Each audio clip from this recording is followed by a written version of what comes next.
다시 오심 모두가 전파하네. 다시 오네 다시 오네.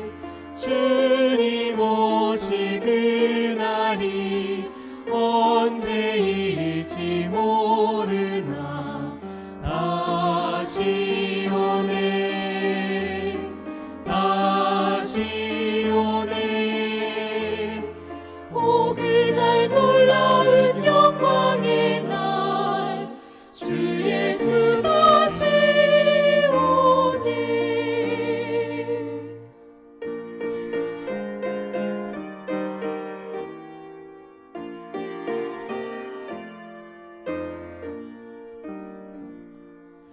마침내 주 앞에서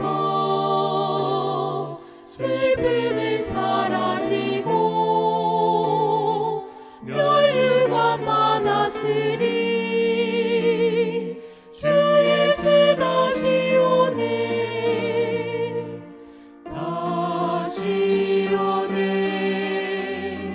다시 오네. 주님 오실 그날이 언제일지 모르나 다시 오네 다시 오네. 오 그날 놀라운 영광의 날 주 예수 다시 오네.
사랑과 자비 하나님 아버지, 모든 성도들이 기쁜 마음으로 주의 전에 모여 주님께 목청껏 찬양과 간절한 기도와 경건한 마음으로 예배를 드려본 적이 얼마나 오래되었는지요. 고작 한두 달 지나면 끝나겠지 하는 팬데믹 사태가 10개월이 지나고 날로 악화되어 앞으로도 얼마나 많은 기간을 가족 단위로 생동감 없는 답답한 예배를 계속해야 하는지 예측할 수 없는 불확실한 세상 속에 살고 있습니다. 과거 2600년 전경에 하나님께서 다니엘 선지자를 통해 주신 세상 역사의 예언을 각 시대 사람들은 무시하고 외면하였지만 오늘날 세상을 살아가는 많은 사람들은 세상 역사가 예언대로 적중하여 머지않아 예수님께서 재림하실 마지막 때를 살고 있음을 실감하고 있습니다. 이때 미주 전역에 흩어져 살고 있는 성도들을 위하여 주님께서 준비시킨 주의 종들을 통하여 다니엘 계시록의 말씀을 연구하고자 하오니 준비된 주의 말씀이 세상 죄악과 고통과 유혹과 외로움과 대항하는 모든 성도들의 힘과 용기가 되어 주님께 영광 돌리는 시간이 되기를 우리를 죄에서 구원하여 주신 예수 그리스도 이름 받들어 간절히 기도드립니다.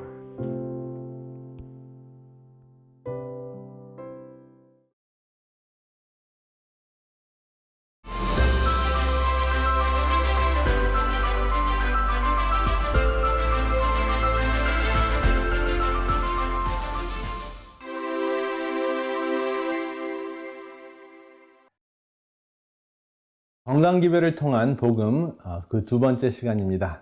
새로 배운 것, 내가 실천할 것, 그리고 이웃에게 나눌 것을 염두에 두시면서 두 번째 강의를 들으시기를 바랍니다.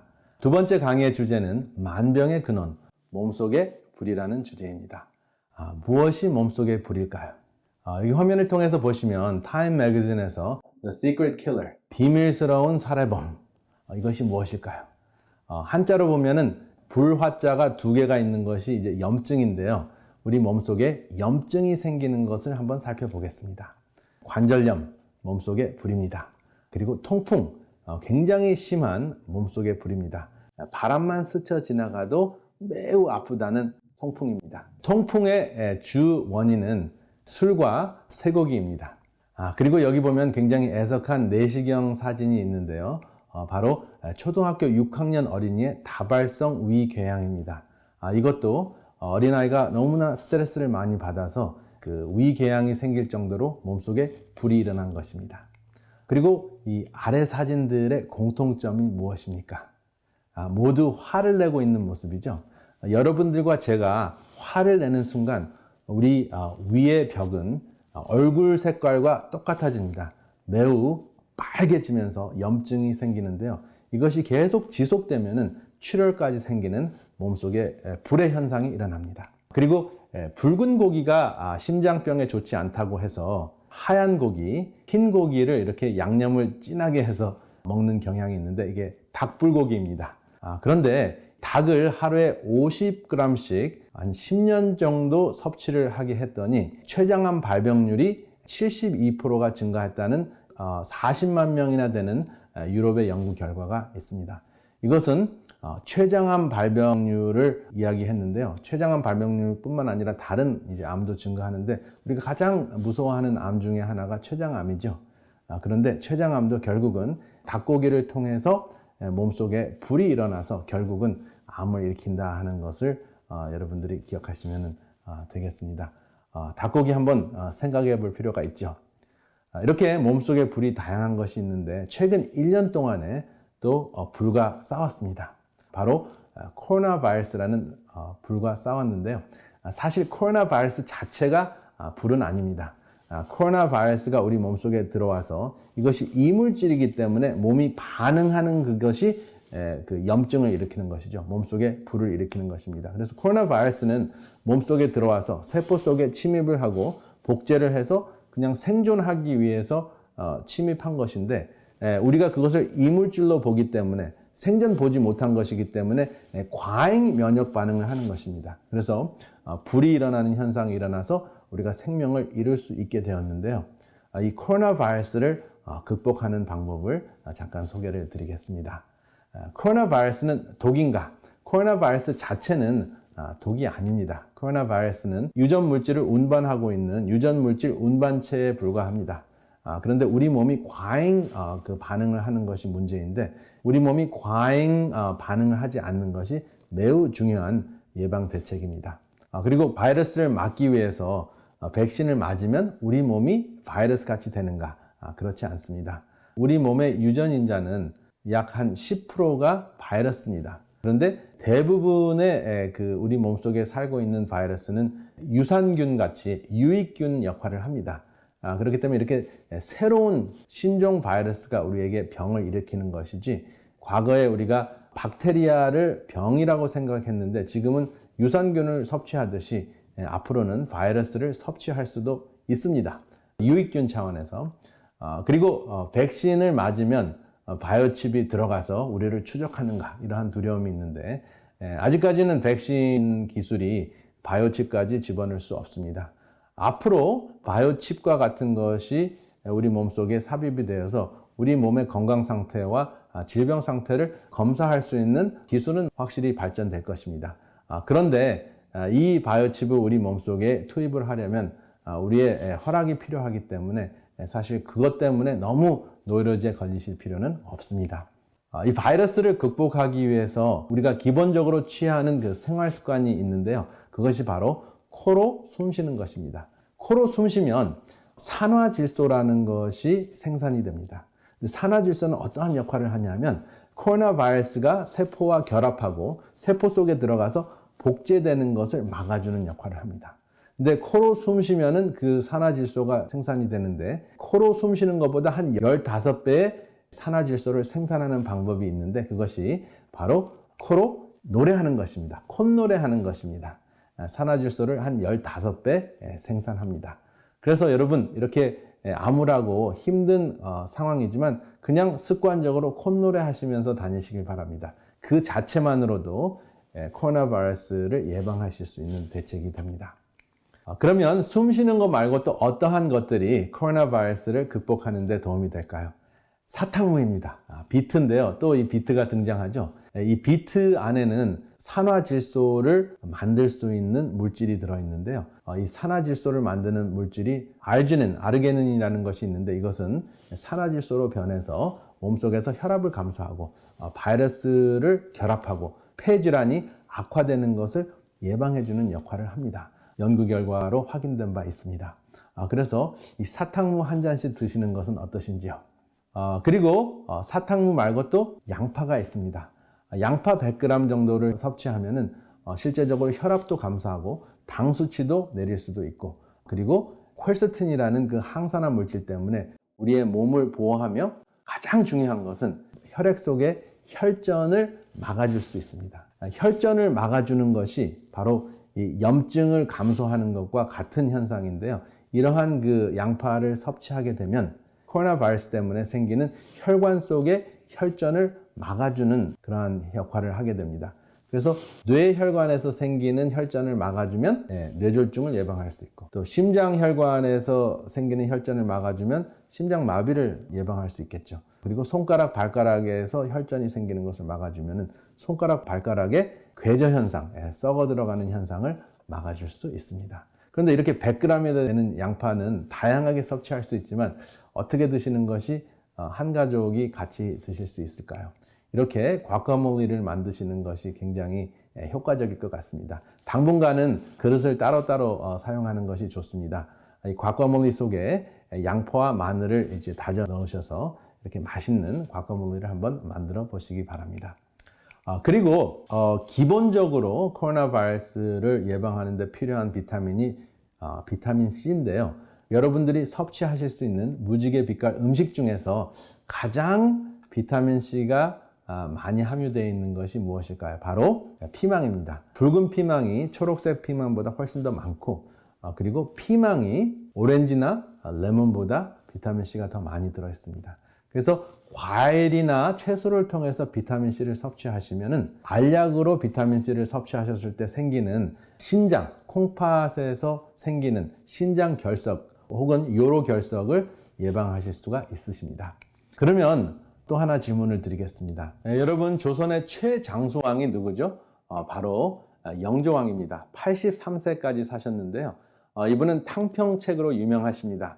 대소신료들이 굉장히 뛰어난 사람들이 많았는데 서로 싸우느라고 나라를 잘 돌볼 수가 없었습니다. 그래서 탕평책이라는 그 정책을 쓰면서 이렇게 탕평채라는 음식을 소개했습니다. 당신들은 굉장히 중요한 인재인데 이렇게 골고루 균형진 그 나라의 공헌을 하면 어떻겠느냐 하고 호소를 하시면서 탕평채를 먹였다고 합니다. 영조왕은 절제, 소식, 운동을 통해서 건강에 있어서 우리에게 굉장히 좋은 귀감이 되는 왕이었습니다. 쉼터에서는 이 탕평채를 이 쉼터 마리로 한번 대체해 보았는데요. 무지갯빛 항암마리라고 이름을 붙여 보았습니다. 여러분들도 한번 몸속에 불을 끄는 무지갯빛 채소 혹은 탕평채를 한번 만들어 보시기 바랍니다. 이런 탕평채를 생각해 보니까 계시록 14장 7절의 말씀이 생각이 나는데요. 하늘과 땅과 바다와 물들의 근원을 만드신 이를 경배하라 하더라 하는 말씀이 있는데요. 이 경배라는 단어가 제 마음속에 와 닿습니다. 탕평채, 몸속에 불을 끄는 탕평채하고 경배하고 무슨 상관이 있을까요? 여기 이 경배라는 단어는 헬라 언어로 프로스퀴네어라는 그 단어인데요. 어원을 이렇게 보면은 프로스퀴네어라는 헬라어는 경배라는 입맞추다는 그 어원으로 유래되었습니다. 입맞추는 것은 개나 신하가 주인의 손에 입을 맞추는 것을 의미합니다. 주인이라고 인정을 하는 것이죠. 그래서 우리가 하나님이 만들어주신 무지갯빛 음식을 먹을 때 창조주를 인정하고 경배하는 것입니다. 여러분, 피가 뚝뚝 떨어지는 그 스테이크나 육식을 먹을 때는 이러한 경배를 하기가 매우 힘듭니다. 그래서 하나님께서 직접 빛을 통해서 만들어주신 무지갯빛깔 음식, 이 음식을 통해서 식탁에서의 경배는 어떠신지요? 이러한 것들을 여러분들이 숙론하시면서 영육 간의 강건함을 누리시는 여러분들이 되시기를 이 시간에 간절히 바랍니다. 감사합니다.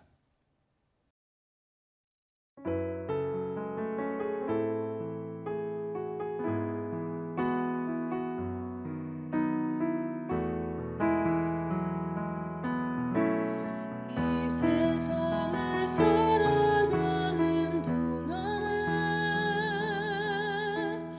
나의 힘을 의지할 수 없으니 기도하고 낙심하지 말 것은 주께서 참 소망이 되심이라. 이 세상을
성품이 나의 인격이 되고 성령님의 권능이 나의 능력이 되길 원하고 바라고 기도합니다.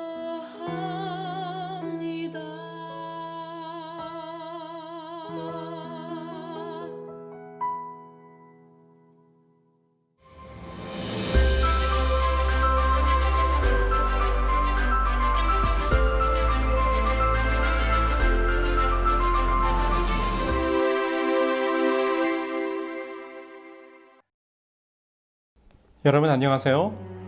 오늘은 이 교회에 물든 기독교라는 책에 있는 한 이야기로 시작해 보려고 합니다.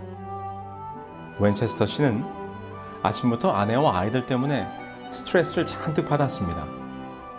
교회 가는 날 아침인데 아이들은 전혀 준비가 되어 있지 않았습니다. 애들은 왜 준비가 아직 안 된 거야? 얘들아, 너희들은 언제까지 게임을 하고 있을 거니? 이렇게 한바탕 소란을 피우고 나서야 겨우 차를 타고 교회로 출발할 수 있었습니다. 그런데 예배 시간에 늦지 않기 위해 속도를 높이던 윈체스터 씨는 그만 스피드 티켓을 받게 됩니다. 교회 가는 하이웨이에서 티켓을 받은 것이 벌써 한두 번이 아닙니다. 가까스로 시간에 맞춰 교회에 도착한 후 흥분되고 속상한 마음을 겨우 가라앉히며 자리에 앉았을 때 그는 이런 생각을 하게 됩니다. 불과 1시간 전까지만 해도 불신자처럼 행동했던 내가 지금은 왜 이렇게 단정하게 빼입고 앉아서 좋은 그리스도인인 양 행사하고 있을까? 오늘 아침에 우리처럼 한바탕 했던 가엾은 가족이 얼마나 많았을까? 그런데 우리는 다 하나님께 잘 보이려고 이러고 있겠지? 그때 그는 목사님이 오른손으로 성경을 번쩍 들고 주먹으로 강대상을 치며 하는 말씀을 듣습니다. 우리 교회는 오직 이 성경대로만 모든 것을 합니다. 모든 것을 성경대로. 이것은 하나님의 말씀입니다. 이것을 떠나서는 한 발자국도 나아갈 수 없습니다. 단 1mm도 못 갑니다. 목사님의 이 말씀을 듣는 순간 갑자기 그의 뇌리에 또 다른 생각이 스쳐 지나갑니다. 그리스도인이 정장하고 교회에 가야 한다는 말을 성서에서 읽어본 적이 없는데 이게 정말 성서대로 한다는 건가? 이렇게 딱딱한 의자에 앉아서 45분 동안 셀 수 없이 많은 사람들의 뒤통수를 바라보고 있는 것이 성서대로 한다는 말인가? 일주일에 2번, 그것도 몇 시간만 사용하는 이 건물을 유지하려고 우리는 왜 그토록 많은 돈을 쏟아 부어야 하는가? 목사님이 설교할 때 교인 반 이상이 졸고 앉아있는 이 예배라는 것이 과연 성서적인가? 이 교회에 물든 기독교. 이 책은 방금 제가 들려드린 윈체스터 씨의 질문으로 시작됩니다. 오늘 우리가 교회에서 하고 있는 많은 것들이 정말 성서적인 것인가? 이 질문에 우리는 예라고 선뜻 대답하지는 못할 것입니다. 오늘날 교회에서 행해지는 많은 모습들이 일일이 성경에 설명되어 있거나 언급되어진 것은 아니기 때문입니다. 물론 우리는 이러한 것들을 교회의 역사나 전통, 그리고 각 지역의 문화와 관습에 따라 저마다의 지역 교회의 모습으로 자리 잡아왔다고 설명할 수는 있을 것입니다. 그런데 놀랍게도, 너무나도 놀랍게도 성경의 진리와 그 근간을 뒤흔들어 버린 진리의 왜곡이 이 교회의 역사 속에서 벌어졌다는 사실을 알고 있는 그리스도인들이 많지 않습니다. 오늘 저는 여러분들과 함께 이 주제를 나누기 위하여 다니엘서 7장으로 가보려고 합니다.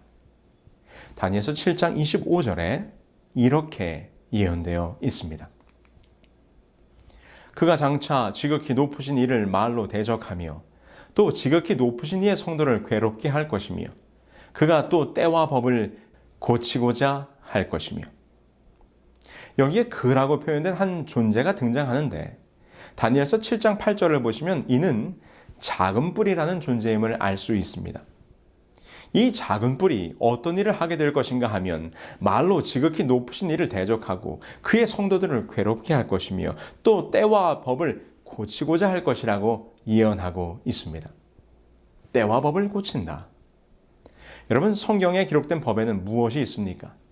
그렇습니다. 하나님께서 친히 우리에게 그의 손으로 기록하여 주신 십계명이 있습니다. 예수님께서 그의 산상설교에서 이 율법에 대하여 이렇게 말씀하셨습니다. 내가 율법이나 선지자를 폐하러 온 줄로 생각하지 말라. 폐하러 온 것이 아니요 완전하게 하려 함이라.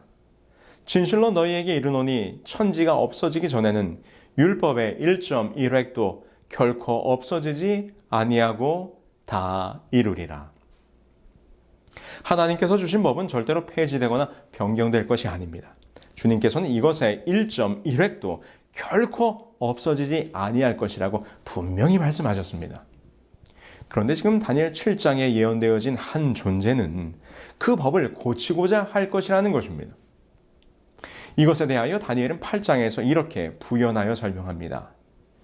그의 악으로 말미암아 백성이 매일 드리는 제사가 넘긴 바 되었고 그것이 또 진리를 땅에 던지며 자의로 행하여 형통하였더라.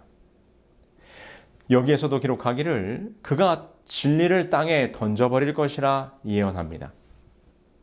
여러분, 이것은 어느 지역에서는 교회에서 예배 후에 파트락을 꼭 하지만 어떤 지역에서는 파트락을 하지 않는다와 같은 그런 단순한 이야기가 아닙니다. 하나님의 법을, 하나님의 진리를 완전히 바꾸어 왜곡하고 변경하여 진리를 잃어버리게 만들 것이라는 무서운 예언이 담겨 있는 것입니다. 아주 심각한 문제입니다. 우리의 신앙의 방향을 완전히 바꾸어 버릴 수 있는 문제입니다. 자, 그렇다면 과연 다니엘서 7장과 8장에 예언되어 있는 하나님의 법이 변경되고 진리가 땅에 던져지게 되는 이 예언은 이루어졌을까요? 그렇다면 그는 누구이며 그 일이 어떻게 우리 교회의 역사 가운데서 자행되었는지 함께 살펴보고자 합니다. 우리는 이 작은 뿔의 존재가 무엇인지를 알아보기 위해서 다니엘 7장의 예언들을 차근히 살펴보아야 합니다. 그래야 이 작은 뿔이 언제 어떠한 배경에서 어떠한 모습으로 역사에 등장할 것인지를 분명히 추적할 수 있기 때문입니다. 다니엘서 7장은 다음과 같이 시작합니다. 하늘에 내 바람이 큰 바다로 몰려 불더니 큰 짐승 넷이 바다에서 나왔는데 그 모양이 각각 다르더라. 이곳에는 선지자 다니엘이 받은 한 꿈과 환상에 대한 이야기가 기록되어 있습니다. 그런데 그 꿈 속에 어떤 장면이 펼쳐졌는고 하니 내 바람이 바다에서 불어오는데 그때 큰 짐승 4마리가 바다에서 올라오더라는 것입니다. 그런데 그 짐승들이 서로 다른 모습으로 등장합니다. 다니엘 7장 4절에 보면 첫째는 사자와 같다고 말하고 있고 5절에 기록하기를 둘째는 곰과 같다고 합니다.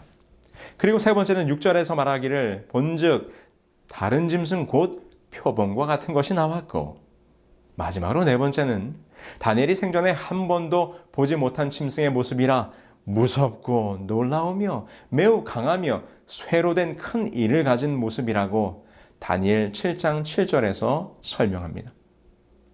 과연 이 4마리의 짐승들이 출현하는 것은 무엇이고 이것이 오늘 우리가 찾고자 하는 작은 뿔과 어떻게 연결이 되는 것일까요? 먼저 4마리의 짐승에 대하여 간략하게 살펴볼 것입니다. 여러분 잘 집중해서 따라오시게 되길 바랍니다. 다니엘은 서로 다른 4마리의 짐승이 무엇인지를 잘 설명해 주고 있습니다. 다니엘 7장 17절입니다. 그 4짐승은 세상에 일어날 4왕이라. 지금 이 4마리의 짐승들이 무엇이라고요? 네, 이 세상에 일어날 4왕이라. 아하, 그렇습니다. 조금 눈치가 빠르신 분들은 아마 알아내셨을 것입니다. 지금 다니엘서 7장에 기록된 다니엘의 환상과 우리가 이미 공부했던 다니엘서 2장의 느부갓네살 왕의 꿈이 연관성이 있다는 것을요. 무엇입니까? 자, 여기 그림처럼 다니엘서 2장의 금, 은, 동, 철의 제국들의 등장이 지금 7장에서는 사자, 곰, 표범, 무서운 짐승, 곧 4왕의 등장으로 연결이 되는 것입니다. 다니엘서 7장의 환상 또한 바벨론 이후의 세상 역사의 중심에 서게 될 고대 왕국들의 역사가 다시 한번 반복되어 예언되어 있는 것입니다. 그럼 우리 잠깐 7장의 짐승의 모습들을 살피면서 어떻게 이 짐승들이 역사 속 제국들의 모습을 상징하고 있는지 살펴보겠습니다. 첫째 짐승을 다니엘은 이렇게 묘사합니다. 첫째는 사자와 같은데 독수리의 날개가 있더니. 사자의 모습으로 등장한 첫 번째 짐승, 이 짐승은 바벨론 제국입니다. 고대 바벨론의 유적들이 이것을 확인시켜 주는데요. 여러분 이 사진 한번 보실까요? 이것은 이스타르 대문이라고 하는 것입니다. 이스타르 게이트. 현재 독일의 박물관에 복원되어 있는 이 거대한 성문은 고대 바벨론 도성의 것이었습니다. 푸른색 벽돌로 정교하게 세워진 성벽에 거대한 청동대문으로 만들어진 이 성문은 행차의 길이라는 대로와 연결이 되어 있었는데요. 우리가 주목해 보아야 할 것은 그 성벽에 세워진 동물의 문양입니다. 무슨 문양이 새겨져 있습니까? 네, 사자의 모습이죠. 당대 최고의 문명을 자랑하던 바벨론 제국은 자신들을 동물의 왕인 사자로 나타낸 것입니다. 저명한 성경학자인 랑코 스테파노비치 박사님의 다니엘서 주석에 보면 이렇게 설명합니다. 바벨론에서 이스타르문의 벽은 이스타르, 아달, 특별히 마루둑 신 등이 도시를 보호해준다는 의미에서 사자, 황소, 용 등의 조상으로 장식하였다.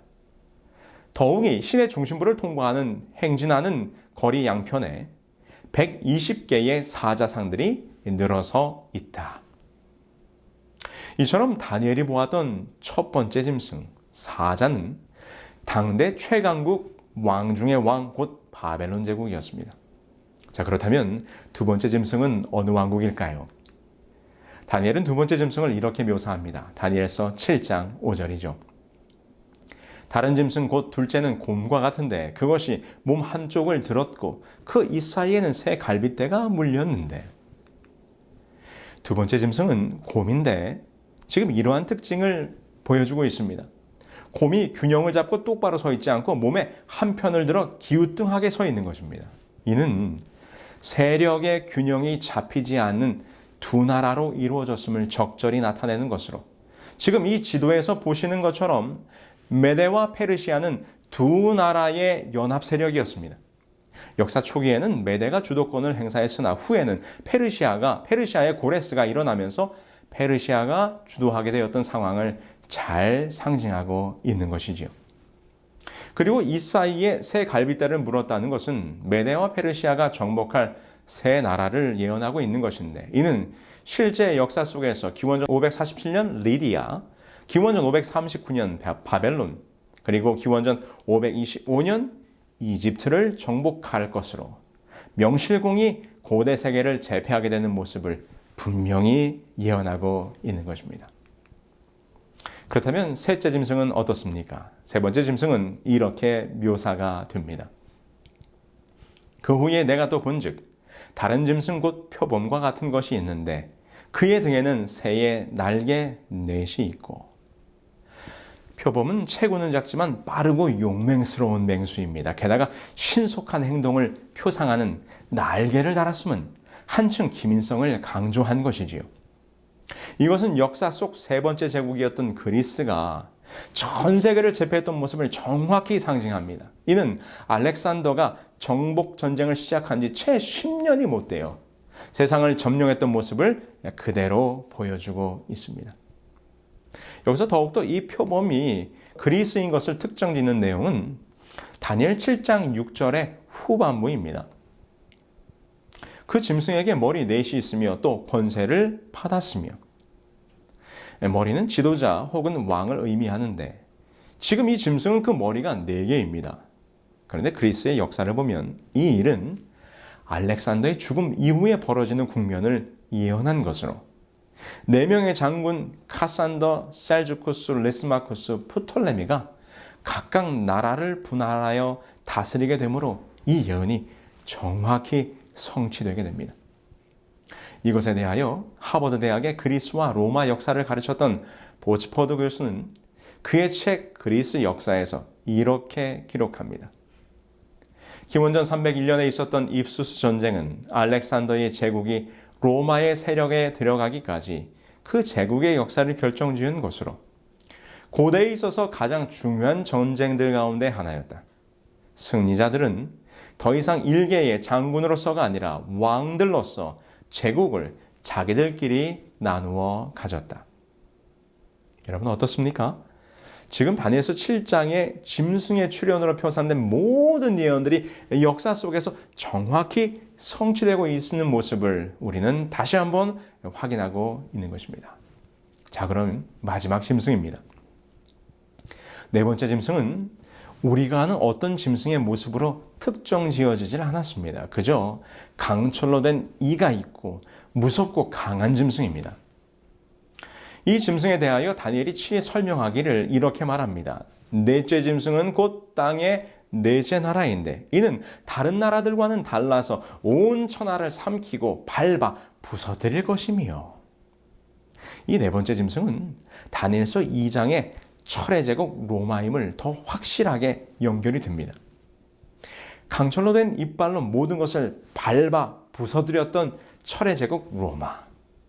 이미 다니엘 2장의 예언을 통하여 살펴본 것처럼 로마 제국은 강한 군사 조직으로 많은 나라들을 쳐 부수었습니다. 역사가 에드워드 기본은 이렇게 말합니다. 로마 제국은 온 세계를 가득 채웠으며 이 제국이 어느 개인의 손에 넘어갔을 때 세계는 그의 원수들에게는 하나의 금고나 두려운 감옥이 되고 말았다. 저항하는 것은 파멸이었으며 도망친다는 것은 불가능했다. 자, 그렇다면 다니엘서 2장의 10발가락 시대가 7장에서는 어떻게 설명되었을까요? 무서운 짐승의 출현 이후에 그 무서운 짐승의 머리에서 10뿔이 돋아납니다. 그런데 이것을 설명하기를 이는 그 나라에서 일어날 10왕이라고 설명합니다. 이것이 바로 다니엘서 2장의 10발가락의 모습과 연결되는 장면인데요. 10뿔은 로마의 붕괴와 함께 그 안에서 일어날 나라들을 의미하는 것입니다. 자, 여기까지 우리가 숨가쁘게 네 짐승에 대하여 살펴보았을 때 이는 정확히 다니엘서 2장의 금, 은, 동, 철의 제국으로 이어지는 세상 열국의 역사를 다시 한번 네 마리의 짐승으로 우리에게 설명해 주고 있는 것이 분명합니다. 그리고 10발가락의 시대는 10뿔이 돋아난 것으로 정확하게 이어지고 있습니다. 그런데 이제부터 다니엘 2장에서는 등장하지 않았던 전혀 새로운 장면이 펼쳐집니다. 그것이 바로 우리가 오늘 중요하게 살펴보려고 하는 작은 뿔에 대한 예언입니다. 여러분 잊지 않으셨죠? 오늘 강의 처음 부분에 말씀드렸던 하나님을 대적하고 하나님의 법을 변경하여 진리를 땅에 던져버리게 될 작은 뿔. 다니엘은 그 작은 뿔의 출현 장면을 이렇게 설명합니다. 내가 그 뿔을 유심히 보는 중에 다른 작은 뿔이 그 사이에서 나더니 첫 번째 뿔 중 셋이 그 앞에서 뿌리까지 뽑혔으며 이 작은 뿔에는 사람의 눈 같은 눈들이 있고 또 입이 있어 큰 말을 하였더라. 다니엘이 설명하고 있는 작은 뿔의 특징들을 하나하나 살피면서 이 작은 뿔이 역사 속에서 어떤 존재였는가를 찾아가 보는 것입니다. 우리는 첫 번째로 이 작은 뿔이 등장하는 시기를 알 수 있습니다. 다른 작은 뿔이 그 사이에서 나더니 그 머리에는 10뿔이 있고 그 외에 또 다른 뿔이 나오매. 이 모든 다니엘서의 설명을 종합해 볼 때 이 작은 뿔이 등장하는 시기가 정확해집니다. 무서운 짐승에서 10뿔이 돋아난 이후, 다시 말해서 철의 제국 로마가 멸망한 이후 유럽이 열구로 나누어진 다음에 이 작은 뿔은 등장하게 되는 것입니다. 그런데 이 작은 뿔이 먼저 돋아난 10뿔 가운데 뿔 3개를 뽑아버립니다. 첫 번째 뿔 중에 셋이 그 앞에 뿌리까지 뽑혔으며 이 세 뿔이 뽑혔다는 것이 무슨 의미입니까? 이것은 분열된 유럽의 열국 가운데 세 나라가 뒤에 나온 이 작은 뿔 세력 때문에 멸망할 것이라는 것입니다. 이것은 다니엘이 친히 다니엘서 7장 24절에서 설명합니다. 그가 먼저 있던 자들과 다르고 또 새 왕을 복종시킬 것이며. 그렇다면 새 나라가 멸망하게 되는 이 사건은 어떤 사건일까요? 유럽의 역사 가운데 이러한 일이 있었습니다. 그것은 삼위일체에 대한 신앙의 차이에서 발생한 일인데요. 바로 아타나시우스파와 아리우스파 사이에 논쟁이 있었습니다. 이 논쟁을 간략히 설명드리자면 아타나시우스파는 우리가 정통으로 받아들이고 있는 아버지와 아들과 성령 하나님의 동일한 위격을 강조하는 삼위일체를 주장했습니다. 그런데 이에 반하여 예수는 신이 아니며 한 인간에 불과하다고 주장하는 무리들이 생겨났는데 이것이 아리우스파입니다. 이것이 초기 기독교 시대에 아주 뜨거운 논쟁의 주제였습니다. 아타나시우스를 지지했던 교황 로마와는 달리 아리우스를 지지하는 세 부족이 있었어요. 결국 이들이 교황에게 대적하게 되는 것이죠. 이에 동로마 제국의 황제들이 로마 교황을 옹립하면서 이에 반대하는 세 부족의 나라를 멸망시킵니다. 그래서 멸망한 세 나라가 493년에 멸망한 헤롤리 왕국, 그리고 534년에 멸망한 반달족, 그리고 538년에 그 끝을 맞이하게 된 동고트족인 것입니다. 이리하여 로마 교황권이 지상권을 가로막던 세 뿔, 곧 세 나라가 멸망함으로써 로마 교황은 드디어 세계 교회의 머리로서 그 위치를 굳건히 하게 된 것이지요. 이 사건에 대하여 역사는 이렇게 기록합니다. 벨리사리우스 장군은 반달족을 완전히 점령하고 돌아오는 길에 역시 아리안파 교도들인 로마시를 장악하고 있는 동고트를 쳤다. 536년 12월 9일에 마침내 로마시를 점령하고 동고트족을 축출하였다. 그러나 그 후로도 침입을 계속하던 동고트족이 538년 중순에 퇴각하여 로마 교회의 감독이 전 세계 교회의 머리라는 유스티니아누스 황제의 칙령은 반대 없이 실시될 수 있었다. 자, 이제 서서히 이 작은 뿔의 세력이 무엇인지 드러나고 있습니다. 계속해서 살펴보시죠. 다니엘 7장 8절입니다. 이 작은 뿔에는 사람의 눈 같은 눈이 있고 입이 있어 큰 말을 하였더라. 다니엘은 10뿔 이후에 도단한 이 작은 뿔에 대하여 이전에 나왔던 뿔과는 다른 모습이라고 설명합니다. 이는 분명히 지금까지의 예언 속에서 등장하는 금속이나 짐승 그리고 머리나 뿔들이 세속적인 파워를 가진 국가나 왕을 의미했지만 이 작은 뿔은 전혀 다른 국면의 힘을 가지고 있다는 것을 보여주는 말입니다. 이 세력이 일반 국가들과 달랐던 것은 바로 종교적인 파워를 가진 세력이었다는 것이죠. 자, 그 특징을 보실까요? 눈이 있고 입이 있어 말을 합니다. 이것이 무엇인가? 여기 가톨릭에도 복음이 있는가라는 책의 설명을 한번 보실까요? 교계 직제는 교회의 신성한 권력에 종속되며 교회의 교구 분할에 따르는 직책이다. 교황직의 형성 과정은 역사적 진화를 가지며 많은 의문을 내포하고 있다. 다른 하나는 장로이다. 장로 직분은 양무리를 잘 보고 먹이는 역할을 감당하기 때문에 감독, 곧 overseers, overwatchers 이라고도 호칭하였다.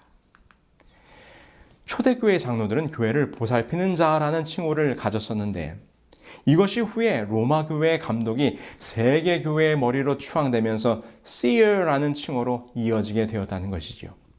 어떻습니까? 이 작은 뿔이 보는 눈이 있을 것이라고 예언했던 장면과 일치하지 않습니까? 그 다음으로 그 작은 뿔이 말하는 입이 있는데 그가 정말 무서운 말을 하게 됩니다. 다니엘 7장 25절입니다. 그가 장차 말로 지극히 높으신 자를 대적하며 작은 뿔이 그가 가진 입으로 지극히 높으신 자를 대적하는 말을 하게 될 것이라고 다니엘은 예언합니다. 지극히 높으신 자는 만왕의 왕이신 그리스도입니다. 그렇다면 대적의 의미는 무엇일까요? 한글 성경에 대적이라고 번역된 말의 본뜻은 무엇의 곁에라는 의미를 가지고 있습니다. 이는 이 작은 뿔이 지극히 높으신 자의 곁에 동등된 자로서 자신을 높이는 말을 한다는 것입니다. 우리는 이 예언과 관련하여 로마 교황에 대한 아주 흥미로운 기록들을 찾아볼 수 있습니다. 1512년 제5기 라테란 종교회의에서는 교황에 대해 언급하면서 당신은 지상에 있는 또 하나의 하나님이시다라는 대담한 선언을 합니다. 교황만이 가장 거룩하다고 불릴 수 있으며 거룩한 군주, 지고한 황제, 그리고 왕 중의 왕이라 불릴 수 있다. 교황은 그토록 큰 위엄과 능력에 속했기 때문에 그리스도와 하나가 되어 동일한 심판을 구성할 수 있다. 그래서 교황이 행한 바는 무엇이든지 하나님의 입으로 말해진 것처럼 여김을 받는다. 우리는 이 땅 위에서 전능하신 하나님의 자리를 차지하고 있다. 여러분, 이 기록들이 무엇을 이야기하고 있습니까? 로마 교황이 그들 스스로 말하기를 자신은 그리스도와 같으며 이 땅에서 하나님의 자리를 차지하고 있고 하나님의 대리자로서 천사들까지도 심판하며 파문에 처할 수 있다고 말하니 이것이 다니엘서 7장에 예언된 지극히 높으신 자를 대적하는 곧 지극히 높으신 자와 동등됨을 취하려 할 것이라는 예언의 성취가 아니고 무엇이겠습니까? 여러분, 이 예언의 성취는 오늘 우리로 하여금 성경에 예언된 적그리스도의 세력이 누구인지를 깨닫게 해줍니다. 사도 바울이 이 적그리스도의 모습에 대하여 이렇게 말했습니다. 그는 대적하는 자라 자존하여 하나님 성전에 앉아 자기를 보여 하나님이라 하느니라. 성경에서 경고하고 있는 적그리스도의 모습은 자신을 높여 하나님의 성전에 앉아 스스로 하나님이라고 말하는 자라고 했는데 지금 타락한 중세 로마 교회의 모습에서 이 예언의 성취를 분명히 확인하게 되는 것입니다. 이는 참으로 안타까운 우리 기독교의 역사입니다. 하나님이 세우신 교회일지라도 그 교회가 말씀에서 진리에서 떠나게 될 때 어떠한 모습으로 변질되고 타락하게 되는지를 보여주는 매우 두려운 장면입니다. 여러분, 사실 성경에서 예언하고 있는 적그리스도의 세력을 중세 로마 교황으로 지적하는 것은 저의 개인적인 사견이 아닙니다. 이것은 종교개혁 당시 수많은 종교개혁가들에 의해서 이미 설명되어진 부분이죠. 마르틴 루터는 이렇게 말했습니다. 바울이 데살로니가후서 2장 3절로 4절에 자존하여 하나님의 성전에 앉아 자기를 보여 하나님이라 하느니라고 기록하였던 그 존재가 여기에 있다. 적그리스도인 불법의 사람 곧 멸망의 아들이 있는데 그는 하나님의 법을 변경하였으며 하나님의 계명 위에 자신이 만든 계명을 놓았다. 우리는 여기에서 교황권이 진짜 적그리스도의 권좌에 앉아 있다는 사실을 확신하는 바이다. 스코틀랜드의 종교개혁자였던 존 낙스도 말하기를 수세대에 걸쳐서 교회 위에 군림해온 교황권이 바로 바울이 말한 적그리스도요 멸망의 아들이다. 칼빈도 말하기를 나는 교황이 그리스도의 대리자라는 사실을 부인한다. 그는 적그리스도이다. 나는 그가 교회의 머리라는 사실을 부인한다. 여러분, 우리는 지금 전혀 새로운 것들을 이야기하는 것이 아닙니다. 기독교 역사 가운데서 분명히 존재했고 또 검증되었던 역사적 사실들을 언급하고 있는 것이지요. 다니엘서 7장의 이 작은 뿔이 어떠한 세력이었는지 점점 더 분명해지고 있지 않습니까? 자, 이제 몇 가지 특징들을 더 살펴봅시다. 이제 이 작은 뿔이 하나님을 대적하기 시작하더니 그의 백성들을 핍박하기 시작합니다. 또 지극히 높으신 자의 성도를 괴롭게 할 것이며 이 예언은 어떻게 이루어졌습니까? 중세 로마 교회는 자신들의 타락한 정체를 감추기 위하여 진실된 그리스도인들을 핍박하기 시작합니다. 그 역할을 감당했던 것이 바로 종교재판소입니다. 종교재판소에서는 교황의 가르침에 따르지 않는 자들은 모두 이단으로 규정하고 핍박하였습니다. 종교재판을 통한 학살의 기록은 역사 속에 너무나도 많이 기록되어 있습니다. 자, 이제 드디어 작은 뿔이 하나님의 때와 법을 변경하게 됩니다. 그가 또 때와 법을 변개코자 할 것이며 여기에 보시면 가톨릭에 사용하는 십계명이 있습니다. 여러분, 무엇이 다른지 아시겠습니까? 이 십계명은 성경에 기록된 하나님이 주신 십계명과 다른 점이 있어요. 그 중에 두드러진 것이 두 가지가 있는데 하나는 십계명의 두 번째 계명이 삭제된 것입니다. 둘째 계명을 삭제했으니 10계명이 되질 않자 10번째 계명을 두 개로 나누었습니다. 두 번째 계명이 무엇입니까? 우상을 만들지 말라입니다. 하나님께서는 그 어떤 것들의 형상도 만들지 말라고 하였습니다. 그러나 중세 로마 교회는 이교도들에 대한 선교적 목적이라는 변명 아래 온갖 우상들을 만들기 시작합니다. 이에 대하여 저명한 교회 사가인 모쉐임은 이렇게 지적합니다. 그리스도인 감독들은 이전의 히랍과 로마의 다른 종교의 숭배자들이 그들의 상상적인 신들에게 존경과 신앙심을 표현하였던 종교 의식들과 제도들을 조금씩만 고쳐서 그리스도교 예배에 끼워 넣었다. 이렇게 함으로써 이교도 대중들로 하여금 더욱 쉽사리 그리스도교를 받아들일 수 있을 것이라고 생각했다. 콘스탄틴 황제가 자기 조상의 종교를 포기하자마자 곳곳에 으리으리한 성전들이 서게 되어 여러 가지 그림들과 우상들로 단장되었는데 이것들은 외관으로 보나 내면으로 보나 이교신들의 신전과 흡사한 것이었다. 실제로 8세기에 이르러서 가톨릭 교회들은 각종 성상들로 가득 차게 되었고 이것들에 입맞추고 기도하고 분향하고 절하는 일이 지나쳐 오히려 우상을 섬기지 않는 회교도들로부터 우상 숭배자라는 조롱을 받을 정도였다고 합니다. 이러한 배경 속에서 우상을 사용하고자 하는 로마 교행의 의도 때문에 성경 10계명의 둘째 계명 우상을 만들지 말라는 계명을 삭제하기에 이른 것입니다. 아울러 그들은 하나님의 때를 변경하였는데 이 때를 변경한 문제에 대해서는 이제 다음 시간에 구체적으로 다루게 될 것입니다. 자, 그런데 여기에서 우리를 놀라게 하는 것은 그들이 하나님의 법을 마음대로 수정한 것에 대한 권위의 근거가 너무나도 황당한 것입니다. 교황은 그의 권세가 사람에게서가 아니라 하나님에게서 온 것이기 때문에 하나님의 율법을 수정할 수 있고 땅 위에 하나님의 대리자로서 그는 그의 양들을 메고 푸는 가장 큰 권세를 가지고 행동한다.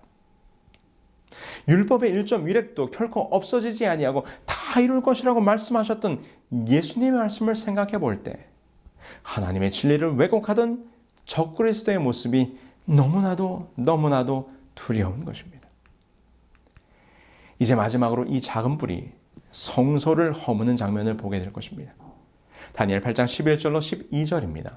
그에게 매일 드리는 제사를 제하여 버렸고 성소를 헐었으며 로마 교황은 이제 본격적으로 우리의 구원의 길인 성소를 허물게 됩니다. 여러분, 우리의 대제사장은 누구이십니까? 우리를 죄에서 중보해 주실 수 있는 분은 오직 흠 없으신 예수 그리스도뿐이시지요. 그래서 히브리서는 이렇게 기록합니다. 우리에게 있는 대제사장은 우리의 연약함을 동정하지 못하실 리가 아니요 모든 일에 우리와 똑같이 시험을 받으시니로되 죄는 없으시니라. 그런데 여러분, 교황은 이것을 교황 무류설로 대치합니다. 다시 말해서 교황 자신이 아무런 죄가 없다는 것입니다. 이것은 1870년 제1차 바티칸 공회의에서 결정된 교리로 선포되었습니다. 교황이 모든 그리스도인의 목자요 스승으로서의 그의 직무를 수행하면서 그의 사도적 권위로 전체 교회에서 견지되어야 할 신앙과 도덕에 관한 교의를 결정할 때 그는 성 베드로를 통하여 약속된 하느님의 도우심에 의하여 무류성을 소유한다. 뿐만 아니라 우리의 죄를 사해주는 분은 오직 예수 그리스도뿐이시죠. 오직 예수님만이 십자가에서 흘리신 당신의 피로 우리의 죄를 사하여 주실 수 있습니다. 요한이 이렇게 기록했어요. 요한일서 1장 9절입니다. 만일 우리가 우리 죄를 자백하면 그는 미쁘시고 의로우사 우리 죄를 사하시며 우리를 모든 불의에서 깨끗게 하실 것이요. 그러나 로마 교황은 이것을 고해성사로 바꾸어 버립니다. 여러분, 고해성사가 무엇입니까? 가톨릭에서 설명하는 고해성사의 의미를 한번 보시죠. 하늘이나 지구 어디든 내가 원하는 곳에서 찾아보라. 너는 죄인을 용서하고 죄인을 지옥의 사슬로부터 해방시킬 수 있는 단 하나의 피조물을 발견하게 될 것이다. 그 비범한 존재는 사제, 즉 천주교의 사제이다. 하나님 자신도 그분의 사제들이 심판 및 그들의 면죄를 거절하느냐 허락하느냐에 따라서 죄를 용서하시느냐 안 하시느냐를 결정해야 할 의무가 있으시다. 사제들의 판단이 우선하고 그 위에 하나님께서 동의하신다. 오직 주님께서만이 당신의 피로 죄를 사하실 수 있는 것을 가톨릭의 사제들이 가로챈 것입니다. 이것은 성소의 번제단 곧 어린 양의 희생의 의미를 허물어버린 것이지요. 여러분, 물두멍은 어떻습니까? 물두멍은 물로 죄를 씻어내는 침례를 의미합니다. 그런데 로마 교회는 물속에 잠기는 침례를 세례성사로 바꾸게 됩니다. 1311년 교황 클레멘트 5세의 예식서 안에서 고정되었다. 예식 순서 중 세례수 축복으로 그리스도의 이름으로 사제가 빌 때 물이 성수로 바뀌게 된다. 그리고 여러분, 성소에서 떡은 하나님의 말씀을 의미합니다. 그런데 로마 교회는 생명의 떡인 하나님의 말씀, 성경을 읽지 못하게 만들어버립니다. 1229년 도로스 회의의 포고로 말미암아 대중의 말로 번역된 성경을 읽는 사람들을 종교재판에 회부하게 되었다. 성경을 가졌으리라고 의심되는 사람들이 거주하는 곳은 수색해 내라는 것이었다.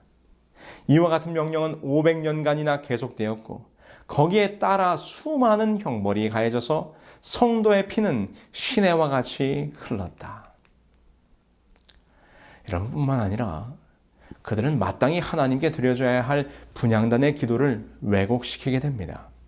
로사리오, 우리들 모두가 합당한 위탁과 커다란 신앙과 열렬한 경건을 가지고 복되신 어머님께 간청한다면 그분은 주 예수님께 기도하며 현재의 거친 물결들을 잠잠케 하실 것이며 크리스천의 반대 세력을 기도 속에 빛나는 왕관으로 덮어버리실 것이다. 자, 오늘 우리는 다니엘서 7장과 8장에 예언된 이 작은 뿔의 등장과 그 작은 뿔이 우리 기독교 역사 가운데서 어떠한 일들을 하게 될 것인가에 대한 예언들을 살펴보았고 역사 속에서 분명히 성취되었음을 확인하였습니다. 여러분이 얼마나 두려운 역사적 사실입니까? 그런데 더더욱 우리가 놀라야 하는 것은 이렇게 적그리스도의 모습으로 타락해 갔던 중세교회의 모습을 보면서 오직 성경대로 살아야 한다는 구호로 등장한 종교개혁, 그리고 시작된 개신교회의 모습 속에 이 변질된 진리의 왜곡이 여전히 남아있다는 것입니다. 다음 시간에 이 두려운 우리의 현실을 더 자세하게 조명하게 될 것입니다. 안타깝고 부끄럽지만 이것이 우리 기독교의 역사입니다. 우리는 이러한 교회의 타락을 보면서 역사의 교훈을 삼고 정말 성경의 가르침이 무엇인가를 분명하고 똑똑히 살펴보아야 할 것입니다. 제가 세미나리에서 공부하고 있을 때 일입니다. 어느 학기인가 구원론에 대한 수업을 공부하게 되었습니다. 그 수업의 모든 내용은 처음부터 끝까지 우리의 구원 되신 예수 그리스도가 누구이신가, 그분의 신성과 인성, 그리고 어떻게 오직 그분만이 우리의 구원이 되시는가에 대한 내용을 다루고 있었습니다. 우리의 구원은 처음부터 끝까지 오직 예수라는 것이 교수님의 중요한 가르침이었습니다. 그런데 그 수업에 한 중년의 흑인 여성분께서 참여하고 계셨습니다. 이분께서 얼마나 수업을 열심히 참여하시는지 거의 매 시간마다 매우 진지한 질문들을 던지시면서 이 교수님과 토론을 하시는 것입니다. 그러던 어느 수업 시간 그녀가 자신의 간증을 잠깐 나누었습니다. 자신은 20년 넘게 가톨릭 신자로 살아왔다는 것입니다. 그런데 지금 돌아보면 가톨릭 신자로 살았던 20년 동안 단 한 번도 예수님을 개인적으로 만난 적이 없었다는 것입니다. 항상 성모 마리아에게 기도하고 자신의 죄의 고백도 사제들에게 했기 때문에 예수님께 직접 나아가 보지를 못했다는 것입니다. 그러면서 그녀가 고백하기를 나는 이제야 예수님을 만났노라고 말씀하시는 것입니다. 여러분, 왜 기독교의 역사 가운데 이러한 참담한 일이 발생했습니까? 우리의 유일한 구원의 길이신 예수 그리스도를 증거해야 할 교회가 타락하여 교황을 그리스도의 자리에 올려놓고 하나님의 말씀과 법을 자기 마음대로 바꾸며 그리스도 앞으로 나아가야 할 구원의 길을 막아버렸습니다. 여러분, 이것은 사단이 원하는 일입니다. 우리의 구원을 회방하기 위한 사단의 무서운 계략입니다. 여러분, 그 어떤 것도 우리를 그리스도에게로 나아가는 것을 막는 것은 오류요 거짓입니다. 오직 주님만이 우리의 진리이시고 우리의 구원이십니다. 오늘 이 시간 이 침례 요한의 외침을 여러분들의 마음속에 새기시기를 간절히 소망합니다. 요한이 예수께서 자기에게 나오심을 보고 이르되 보라 세상 죄를 지고 가는 하나님의 어린 양이로다.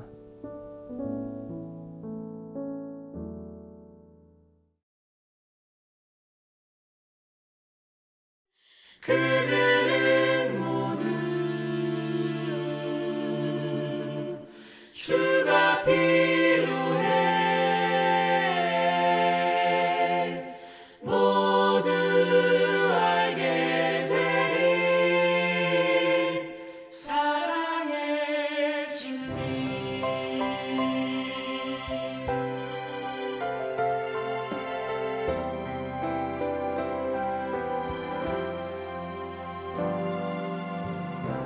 매일 스치는 사람들 웃음기에 숨겨진 공허한 그 눈빛을 무엇으로 채우나 모두 자기 고통과 두려움 가득 감춰진 울음소리 주님 들으시네. 그들은 모두 주가 필요해 깨지고 상한 마음 주가 여시네. 그들은 모두 주가 필요해 모두 알게 되리 사랑의 주님. 그들은 모두 주가 필요해 모두 알게 되리 사랑의 주님. 우리들 모두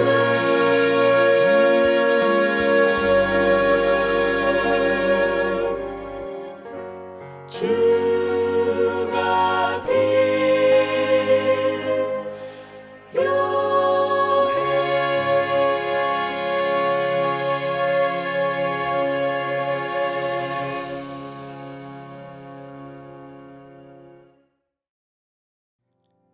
하늘에 계신 저희들의 아버지 하나님, 오직 살아계신 우리 주 예수 그리스도만이 우리 신앙의 참된 진리요 우리의 생명임을 기억하며 우리 주 예수 그리스도만을 바라보며 살기로 저희들 결심했사오니 그 결심이 우리 주님 오시는 그날까지 편치 않을 수 있도록 도와주시옵기를 우리 주 예수 그리스도의 이름으로 기도합니다.